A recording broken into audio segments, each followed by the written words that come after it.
Deep within the sapphire depths of the unknown, a revelation is waiting to be uncovered by those brave enough to dive. Experience a journey of discovery that will change your perspective on what is truly possible.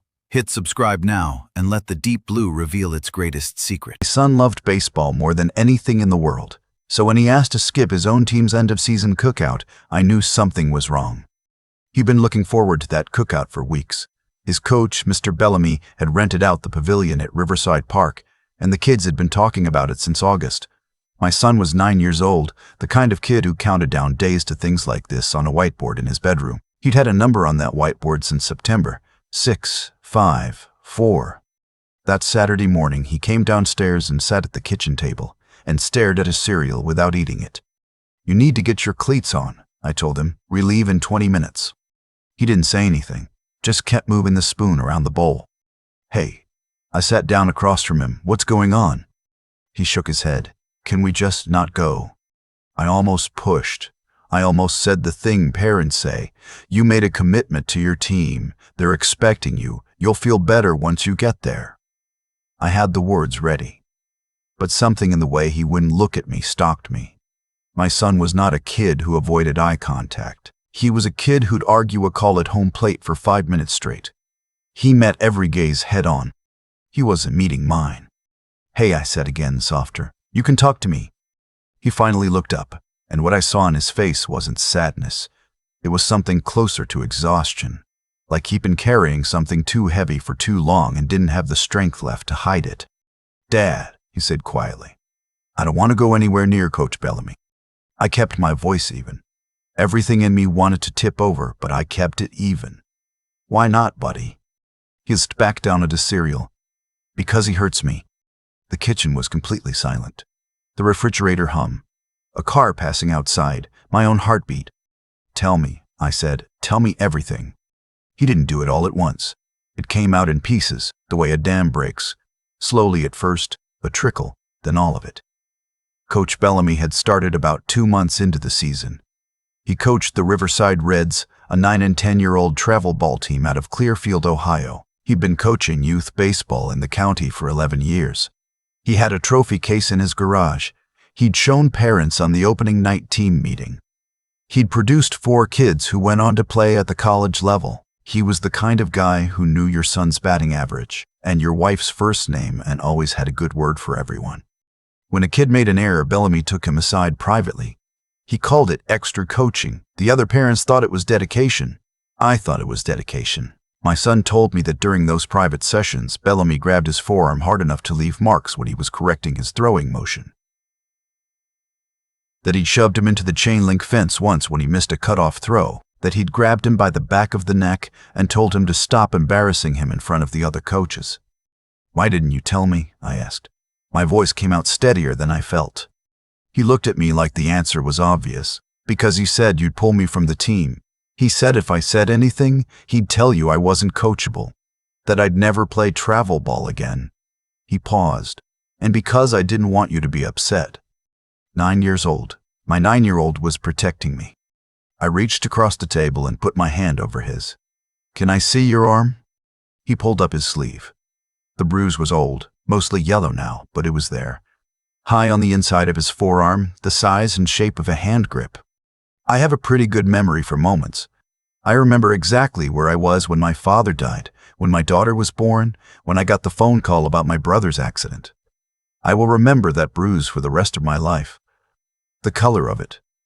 The location. The careful way my son rolled his sleeve back down like he'd done it quietly in the morning so I wouldn't see. I did not go to that cookout. I drove to the urgent care clinic instead. The physician there, a man named Dr. Whitmore, older, unhurried, examined my son's arm and his shoulder, where there was tenderness he hadn't even mentioned, and took photographs.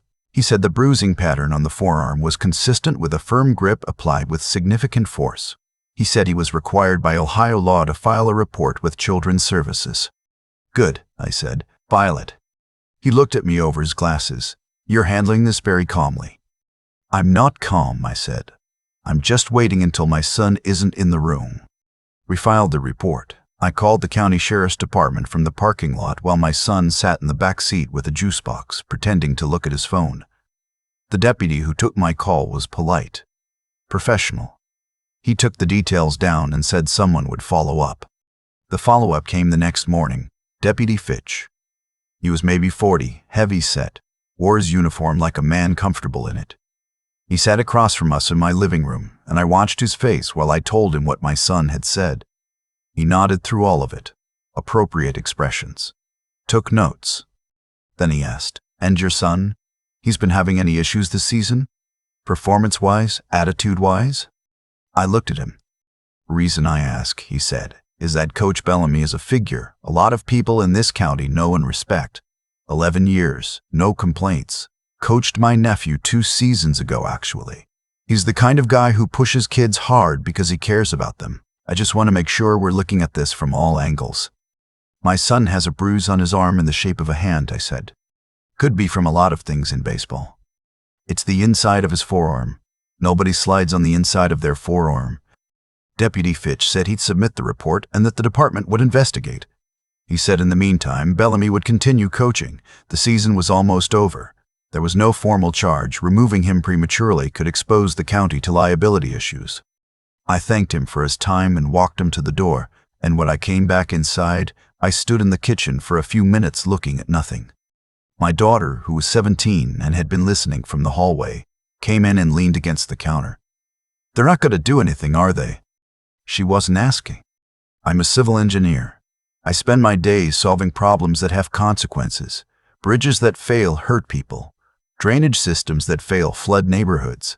I've been trained for 30 years to look at a problem, assess the variables, and build something that holds." I sat down at the kitchen table that night after the kids were in bed, and I thought about what I actually knew, what I could find, and what would be impossible to ignore.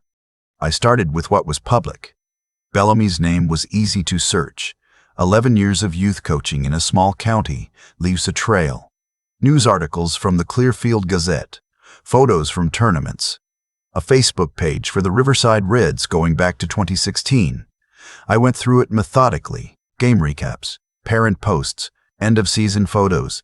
The program had covered a lot of ground, a lot of kids. I created a spreadsheet. I listed every kid I could identify by name across 9 seasons of photos and articles. Then I started cross-referencing. Did any of them have parents who were still in the area? Could I find their contact information? It took 3 evenings.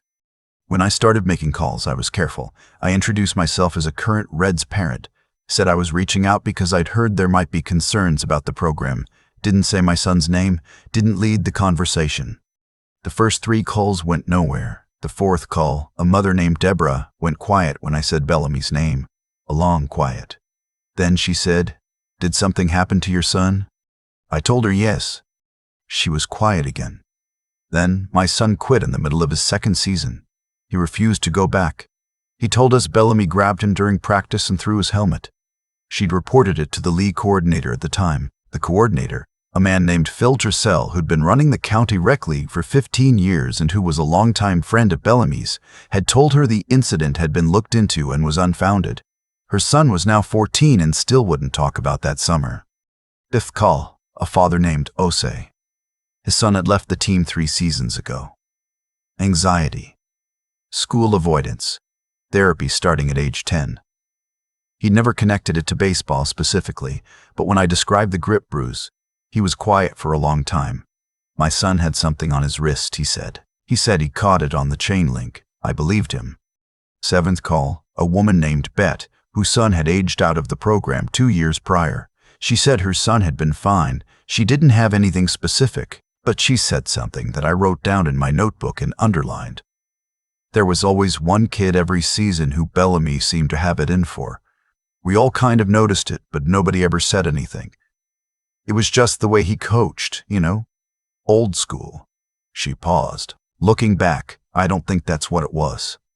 By the end of the week, I had documented conversations with 8 families. 4 had direct accounts of physical incidents.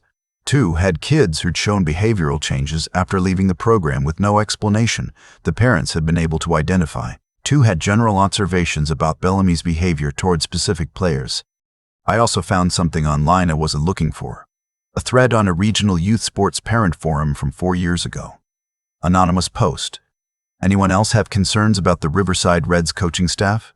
My son came home from practice and told me his arm hurt. Won't say how. Wondering if this is normal. The responses were mostly dismissive. Travel ball is intense. Kids get bumped around. Bellamy's tough but fair. My kid loved playing for him. The thread had been locked by a moderator after 11 comments. My wife's younger sister, Tanya, is a family law attorney in Columbus. I called her on the Thursday night and laid out everything I had. She listened without interrupting, which is how I knew it was serious. Tanya always interrupts. When I finished, she said, "You need to go above the sheriff's department. File with the Ohio Department of Job and Family Services directly, not just through Children's Services intake. Get the medical documentation in order. And you need to take this to the league's national governing body, not just the county coordinator." She paused. Phil Dressel being Bellamy's friend is exactly why the county complaint went nowhere. You're not going to get traction from inside that circle. You need outside pressure. She helped me draft the formal complaint to the governing body that weekend. We documented the medical examination, the photographs, my son's account, the other family's accounts with permission, and the forum post I'd found. We laid it out factually. No editorializing, let the patterns speak. I also made a decision my wife wasn't entirely sure about. The Clearfield Gazette was a small paper, but it was the paper everyone in the county read. I found the email for their community reporter, a woman named Lorraine Vick who'd covered youth sports for the paper for 8 years. I sent her a summary of what I'd found and told her I was willing to speak on the record. She called me back within 2 hours. The story ran the following Thursday. It was careful. Lorraine was a real journalist, not a tabloid writer.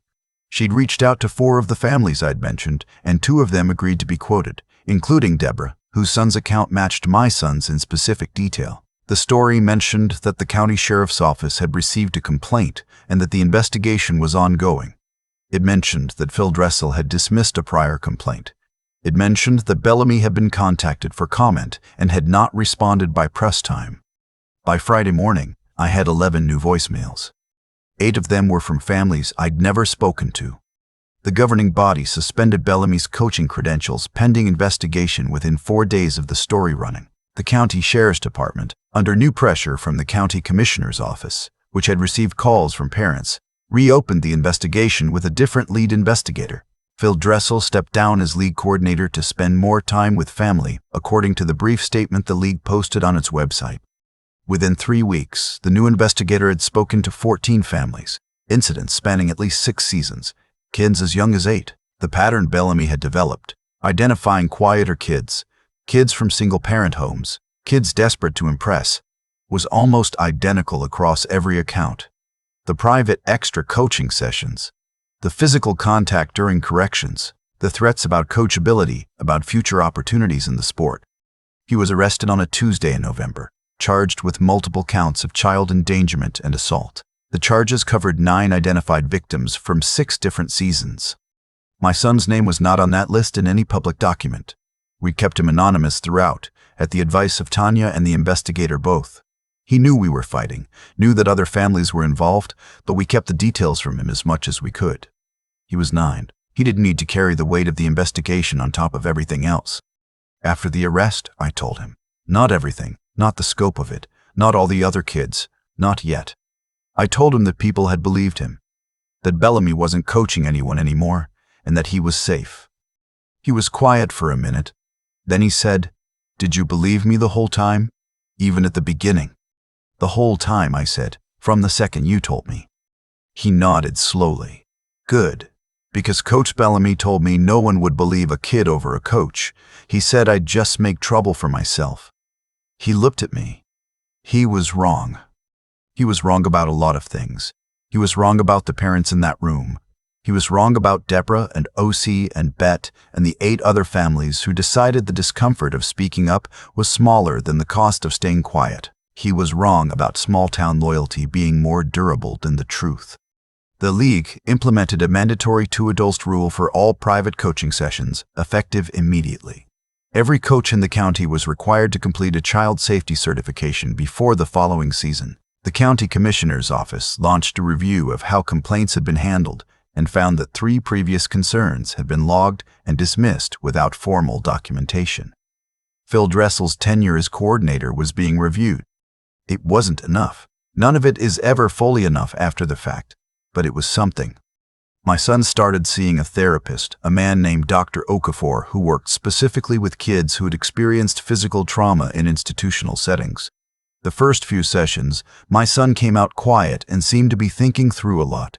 By the fifth or sixth session, he was walking out lighter. He told me one day that Dr. Okafor had said something that helped him, that the fact that he'd kept playing, kept trying, kept showing up to practice, even when he was scared, that wasn't weakness, that was actually courage, and he should know that about himself. He said courage isn't not being scared, my son told me. It's doing the thing anyway. I'd heard that idea before, but I'd never heard it mean as much as it did coming from my 9-year-old, who'd carried something he shouldn't have had to carry for longer than he should have had to, and still found his way to telling me. He plays baseball again. Different league, different county, and we know as coaches personally. I'd made it my business to know them. He had a good spring season. He still counts down days on his whiteboard. He still argues calls. He still has opinions about everything, loud and specific, in the way of all kids who feel safe enough to be themselves. A few months after the trial, Bellamy pleaded guilty to 4 counts and was sentenced to 6 years. I got an email from Osei. He said his son, now 15, had started playing basketball at his high school, that he'd been nervous about organized sports again, but had finally tried, that he'd made the JV team. He wanted me to know. I printed that email and put it in my desk drawer. There are things I've thought about a lot since all of this, things I'd want every parent to hear. The first is this: believe your children when they tell you something is wrong, not just when they say it clearly, in words, looking at you directly. Believe them also when they go quiet. Believe them when they stop wanting to go somewhere they used to love. Believe them when they eat breakfast without eating it. Kids don't always have the vocabulary for what's happened to them, and sometimes the only language they have is behavior. Watch for it. The second, reputation is not evidence of character. 11 years, no formal complaints, community trophies, a friend at the league office, all of that told me nothing about what was happening behind the chain-link fence when the other parents had gone home. People in positions of trust with children actively cultivate that reputation. It's not incidental. It's the armor. Judge what you can actually see, not what everyone else is saying. Third, if the first person you report to doesn't help, go higher, and if the second doesn't help, go higher still. Document everything, name, date, exactly what was said. Keep copies somewhere you control. The systems are not always broken because everyone in them is corrupt. Sometimes they fail because no one wants to be the person who takes down someone everyone likes. Outside pressure can change that calculus. Fourth, Binder Tanya. Find someone who knows how those systems work and can tell you where the actual pressure points are. I was a competent, educated adult, and I still needed someone to tell me that filing through the county children's services intake would go nowhere and that I needed to go to the state level. You don't have to figure all of it out alone. And fifth, this one's harder. Teach your kids that their body is theirs, that no adult, no authority figure, no coach or teacher or counselor has the right to touch them in a way that hurts, and that if it happens, telling you will never ever get them in trouble.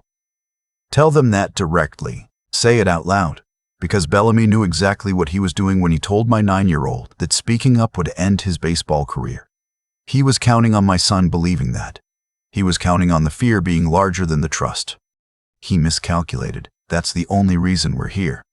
There's a version of that Saturday morning where I push my son out the door to the cookout because I don't notice the way he's looking at his cereal. I've thought about that version. It's close enough to what almost happened that it keeps me up sometimes. He almost didn't say anything. He told me later that he decided the night before he was going to stay quiet. But then he sat down across from me and something in him changed his mind. I asked him what changed it. You sat down, he said. You could have just told me to hurry up, but you sat down. That's it. That's the whole thing. Sometimes the most important thing you'll ever do as a parent isn't dramatic. It's just sit down. Be still. Don't be in such a hurry that your kid decides you don't have time for the hard thing. My son is out in the backyard right now. I can hear the crack of the bat against the tee through the back window.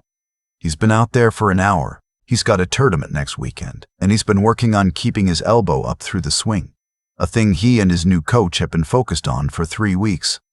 He'll come in when he's ready, grass-stained and satisfied with himself, and he'll eat everything in the refrigerator, and he'll tell me something loud and specific about what he figured out about his swing. And I will listen to all of it, every single word. Because that's what you do when someone trusts you with the truth. You show them it was worth it to tell you. You show them again and again and again until they never have to wonder whether they should have stayed quiet. Every time I hear that bat crack in the backyard, I think about how close we came to a different version of this story. And then I stop thinking about that, because this is the version we got. A boy who told his dad the truth, a dad who sat down at the right moment, and a whole year that was hard and then got better, 1 week at a time. That's enough. That's more than enough. I keep coming back to one moment. Not the arrest, not the courtroom, not the phone call from Osei about his son making the basketball team. I keep coming back to my son at the kitchen table, moving a spoon around a bowl of cereal he wasn't eating, and the fact that I almost told him to hurry up and get his cleats on. That's the thing about consequences. They rarely announce themselves. They hide inside ordinary Saturday mornings. They wait inside the moments you almost rush past. What I've learned from all of this isn't really about Coach Bellamy or Deputy Fitch or even the 11 years the system looked the other way. What I've learned is about the 3 things that actually determine what happens when something goes wrong and what kind of person you are when it does. The first is integrity. Not the word on a banner in a school hallway, the actual thing. My son showed more of it at 9 years old than most adults I know. He carried something he shouldn't have had to carry for weeks because he was trying to protect me and protect his place on a team he loved. And then, one morning, he chose truth over safety. That's integrity. It costs something. He knew it would cost something. He told me anyway. I think about that choice he made, sitting across from me with his cereal getting soggy. And I don't think I've ever respected anyone more. The second is the willingness to think clearly when everything in you wants to react. When I heard what Bellamy had done, I wanted to drive to that park and make a scene that people in Clearfield, Ohio would still be talking about in 10 years. I didn't. I drove to urgent care. I documented. I built a spreadsheet. I called Tanya and listened to what she told me about pressure points and systems. I reached out to families carefully, methodically, without tipping off the people who needed to not know what I was doing yet. That discipline, choosing the effective thing over the satisfying thing, is what made the difference between a complaint that got buried and a case that held up. Clarity under pressure is a skill. It can be developed. It matters more than almost anything else when the stakes are real. The third is persistence, not the dramatic kind, where you give a speech and the room erupts. The ordinary kind, where you make the 8th phone call when the first 7 went nowhere. Where you spend 3 evenings going through 9 years of youth league photos because you need names. Where you keep going not because you're certain it'll work, but because stopping isn't something you're willing to do. That's what moved this. Not any single moment of courage, but the accumulation of small decisions to keep going. What I know now is that these 3 things compound. My son's honesty created the opportunity. My willingness to think clearly rather than just react shaped what we did with it. And not quitting when the deputy told me Bellamy was well respected in the community. That's what turned one family's complaint into something that actually changed something. Causes have effects. My son sat down at that table and made a choice. I sat down across from him and made a choice. 8 other families, when I called, made a choice. None of those choices felt enormous in the moment. They felt like just the next right thing to do. That's almost always how it works. The story doesn't turn on the dramatic confrontation in the school board chamber. It turns on a 9-year-old deciding, at the last possible second, that his dad had time to hear something hard. I'm going to spend the rest of my life being worth that trust.